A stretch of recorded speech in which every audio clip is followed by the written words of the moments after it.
This is the September lesson, the Big Freeze, and you all should have a copy of the PowerPoint. There is a crossword puzzle activity y'all can do with your club as well. I've got some examples of stuff to show y'all as we go through this. So how many of you all freeze foods currently? Most of you all? What do you freeze? Vegetables mostly. Vegetables. Leftovers. Leftovers is a good one, yeah. Yeah. Oh, yeah. Meats, corn. Meat, corn, yeah, I figure corn would be a big one. A lot of people like to freeze corn. Desserts. I freeze a lot of desserts. Yeah, desserts are good. Muffins. Yeah, that way you don't eat it all at once. Right. I know if I make up cookie dough, I'll bake a few, but then I'll freeze the rest of the dough. Just to have for later, so you can pull out one or two and not have to make the whole batch. So this lesson, we're gonna go over what freezing is, how it affects the safety and the quality of your food, basic freezing processes, proper techniques, and compare food and container selection, and also learn how to thaw what you have frozen safely as well.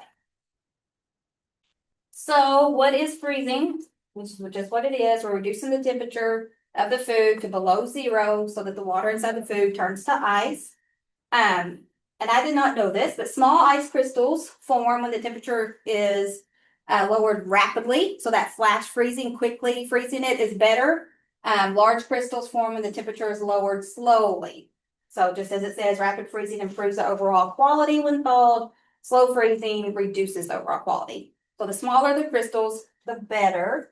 Because a lot of products will kind of promote their flash freezing of the vegetables at their peak. That's why this is a picture. The small crystals versus what you might see if it's done slowly, the large crystals. The smaller crystals, the better. So when you reduce the temperature, any bacteria that is present on the food is going to become dormant. It doesn't just go away, it just becomes dormant. It slows the growth of the bacteria. It doesn't destroy it like in canning or cooking, but it does make it go dormant, and because it's not a kill step.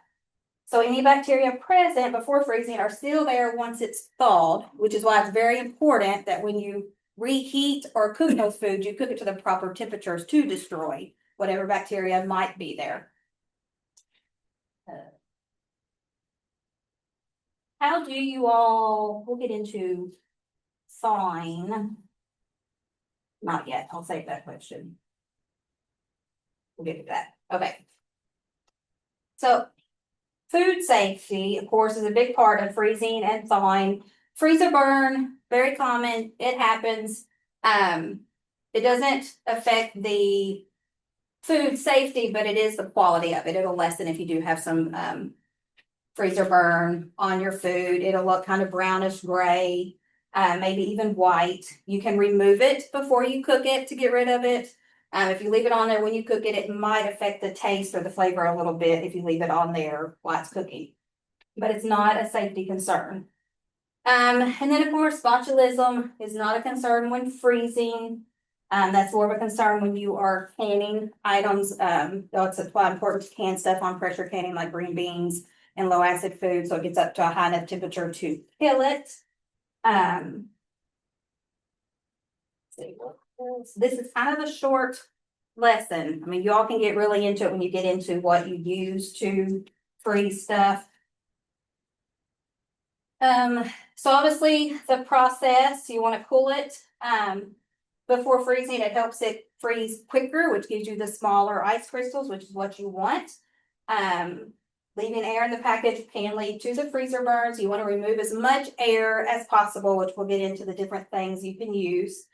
Quickly freeze it by allowing space around the package. You can stack it after it's frozen. So like if you're freezing a bunch of stuff, just kind of lay it in there where you want it, where some air can circulate around it so it'll freeze quicker. And then you can go back in your freezer and kind of stack it up if you have the space to do that. That just helps it freeze faster to get those smaller ice crystals. And of course, your freezer should be at 0 or below. So you want to have a thermometer in there to keep the correct temperature in it. Label and date everything, just like what we push when we can things. When you freeze stuff, you want to label and you want to date it, and you want to use the FIFO method, which is first in, first out. So if you freeze something new, you want to kind of put it under or in the back. That way, whatever's in front of it, you will get used first. And then of course, try not to let frost build up in your freezers. It makes your freezer work harder to keep that low temperature. So if you start to have a lot of frost build up, you may want to defrost it and kind of clean it out.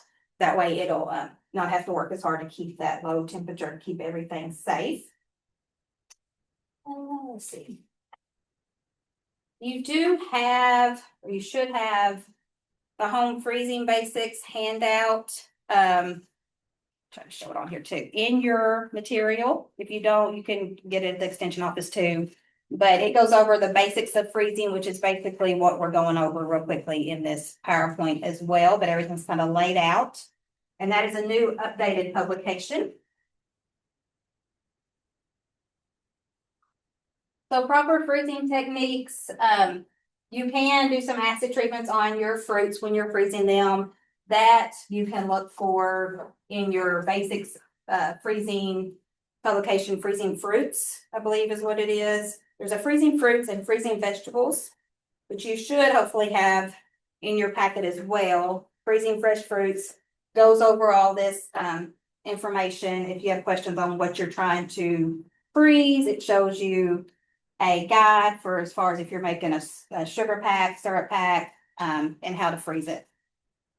And same thing for the freezing vegetables. It is also one of our publications. And it goes over the same thing, goes over the different vegetables, and there's also a chart telling you if you need to blanch it, and if so, for how long.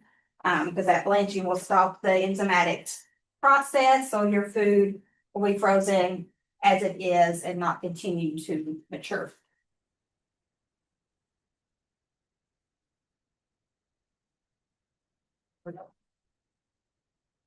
And then I also have another handout. It's not in there, it's optional. I have about 20 copies with me, so if y'all want one just to show to your club, because it's about a 10-pager, but it's recommended food storage times. And it's a really good one. I hand it out to a lot of people because it not only has how long stuff will stay frozen, it has shelf stable, it has refrigerator, and just about anything you would think of, there's a chart for it. So everyone here today can get a copy of that. If you want more, then you can contact your extension office, but it's a really, really good publication. I'll sit those over. So containers for freezing. Obviously, you want to use the correct containers, ones that are meant for freezing, especially when you get into the plastic containers and the baggies. You want to be sure that they are marked for freezing. They usually have like a snowflake or something on there. These, if they don't, then they're just meant to basically go on the shelf or in your refrigerator because they will be a thinner plastic material, not meant to be freezer safe because it will let air go through it. You want to make sure, and I'm not promoting the Ziploc brand, just ones that say freezer bags. That's what you want. You want it to say that it's meant for freezer. Thought this one had but even the bags, these are some reusable bags, reusable baggies that you can wash and use. And they have the snowflake on there that let you know they are meant to be used in the freezer. They are safe to be used. This one, it's the thin, so it's just more for refrigeration or to keep things on your shelf, but it does have the month and the day that you can kind of circle to remind you to label and date items like that. But you can tell a difference in the ones that are meant for a freezer and the ones that are not. You can tell a difference in the plastic. So make sure if you are using any of that it's meant for the freezer. You can use glass jars. Canning jars are okay to put in the freezer. They say the ones that are more straight are better because it's going to leave headspace for your food if there is any expansion. But they are safe to go in the freezer. You can use these lids, but they do make these plastic lids that are meant to go in the freezer that are easy screw on, screw off. And if you have space, Some of them will stack pretty easy. That's one thing with using the baggies. If you put your stuff in there and take out all the air, they'll lay flat and you can stack those baggies on top of each other to kind of save space if you're limited on space. But these are the plastic lids, and they say on there that they are for refrigerating, freezing, or storing. And they're just some we got at Walmart, so pack of 6, I believe. You can also, if you are gonna put stuff in baggies, especially meat, they make freezer paper that you can wrap your stuff in. You wanna use the shiny side for the food side. Your food will lay on that side, and then you wrap it up and tape it with some freezer tape that's meant to go in the freezer so it doesn't come off.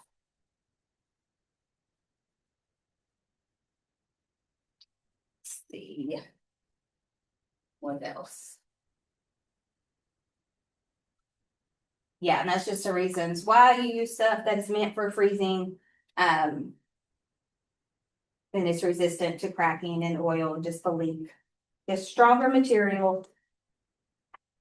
Meant for the temperatures, low temperatures. And then, like I said, glass canning jars are fine. Vacuum sealers are fine. These are great if you have one. They're not as expensive as they used to be. This one, and it doesn't take up much counter space, is one I just ordered. It's got some bags I can bring through and cut it off if I want a certain size. It also came with some pre-measured bags that you can use. It's real simple. It's kind of loud. Doesn't last for a long time, but I did some stuff in my office yesterday.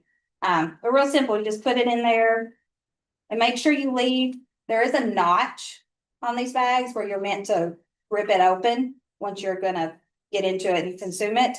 So you want to make sure your food kind of stays right in that middle, below that notch, but give yourself enough room to seal the bag as well. This is some I did yesterday. One of the settings is soft, so it doesn't seal it as tight, but it's still airtight. It's still sealed, but it doesn't smush it down like it does these. So this was on the dry setting, and it smushed these little crumb cakes down to like nothing. So don't do that with your bakery items if you want them to look like anything when you're going to open them. But and make sure you label and date what it is as well. That way you know, so when you open it.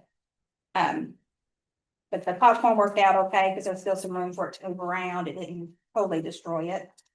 And I had some cashews in my office, so I used a little bag and cut off a little bit. And I don't know why you would dehydrate cashews, but just to show y'all how tight it is in there, how much air is out. If you do not have a vacuum sealer, you don't have to have one. And I've done it at home. You can use a straw in your bag. Have y'all done this? Leela's shaking her head. Yes. Okay, good. Somebody has. I'm not the only one that's done this. But you put your stuff in there. You can kind of squeeze out as much air as you can, but you don't always get it all out. So you just stick a straw in there, seal it up as much, and you just suck the rest of the air out. Not the food, and hopefully there's not any juices. It won't be food safe, but just suck out just a little bit more air and pull that out and seal it.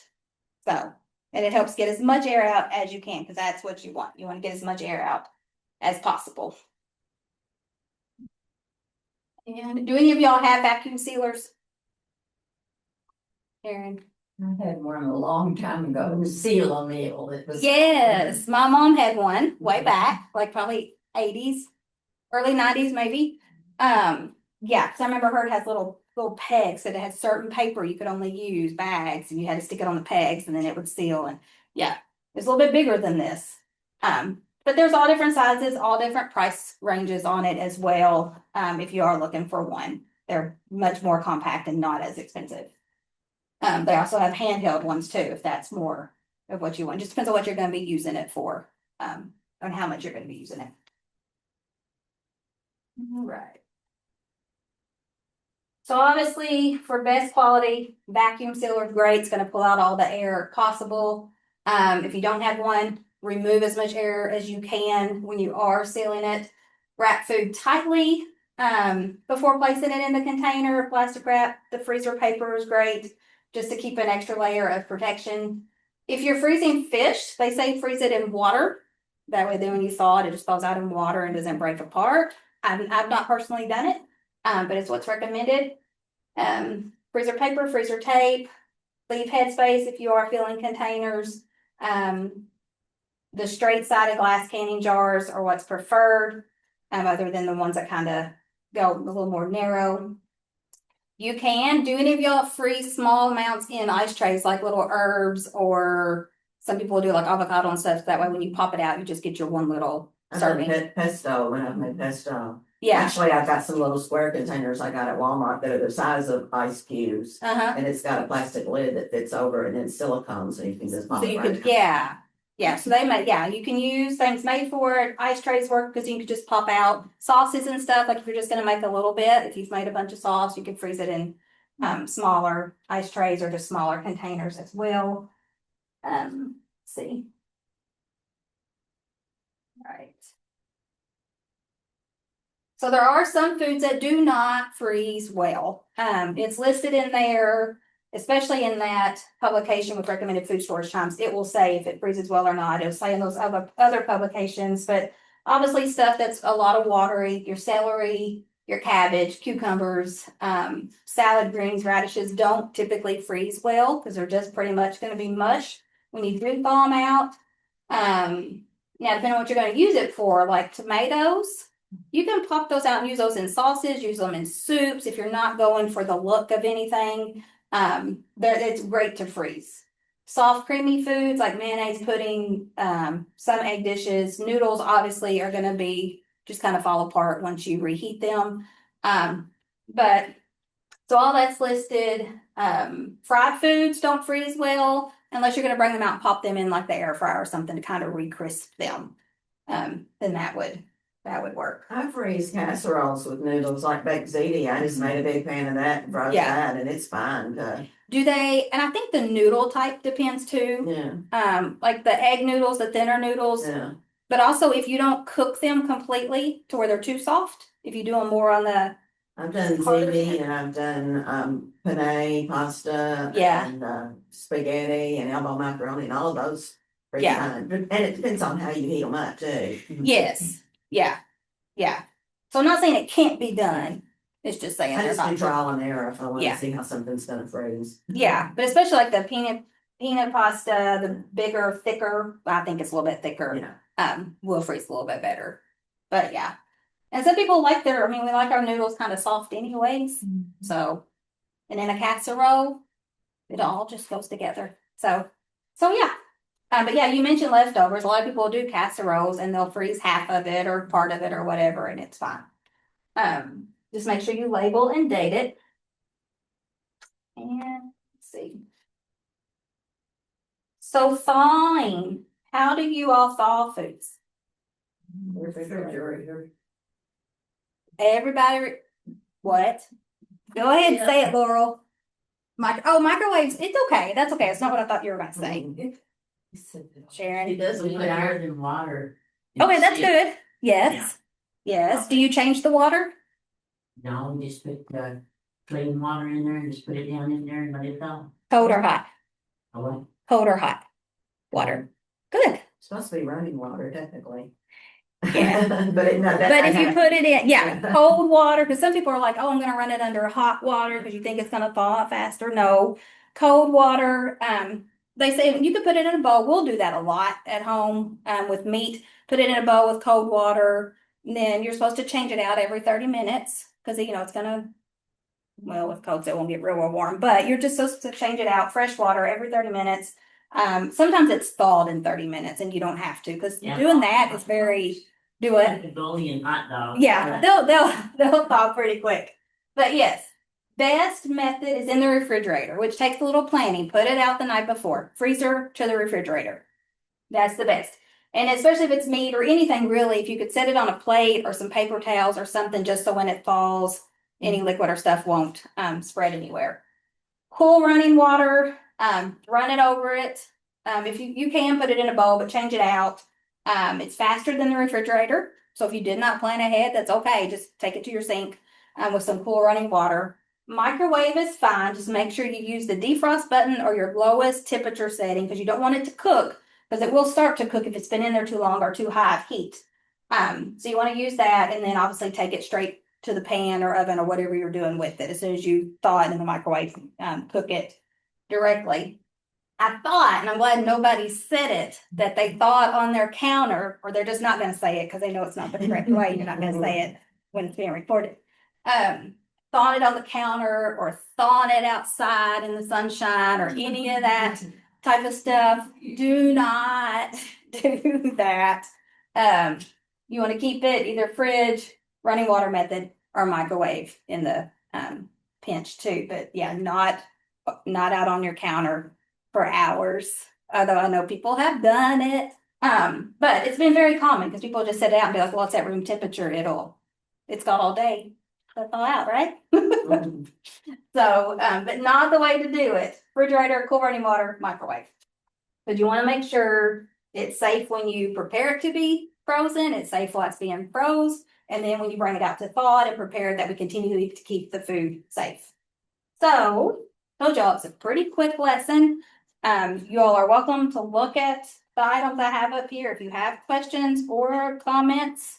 Yes. One thing that I've been doing for several years that's really helped me keep my freezer rotated. I've got a chart that I type up on the computer that lists every item and I list the date that I put it in there and how much it is. So I can pull that out and say, oh, I've got some beef that needs to be used because it's been in there 6 months. And it takes a while to get used to when you put something in there, writing it down, or when you take something out, taking it off. But it really helps as far as meal planning and looking ahead to see what you need to use. Well, that's good. Do you keep it on your computer or do you like put it out on your? It's on my refrigerator. It's on your fridge? I do it on my computer. When I defrost my freezers, when I do it on my computer, and then I've got it right there on a. So you can magnet kind of on mark my off. refrigerator, so and I see it. So every time I'm putting something in or taking something out, I change them, and I have the date that I put it in there and how much is in there. Well, that's a really good It idea. really has helped me use things up. Yeah. Things get lost in the back of my freezer. They do. You know, you shove Yeah. something in and, you know, it's just hard to keep up with what's in there. So Yeah. that's been a big help to me. Yeah, good.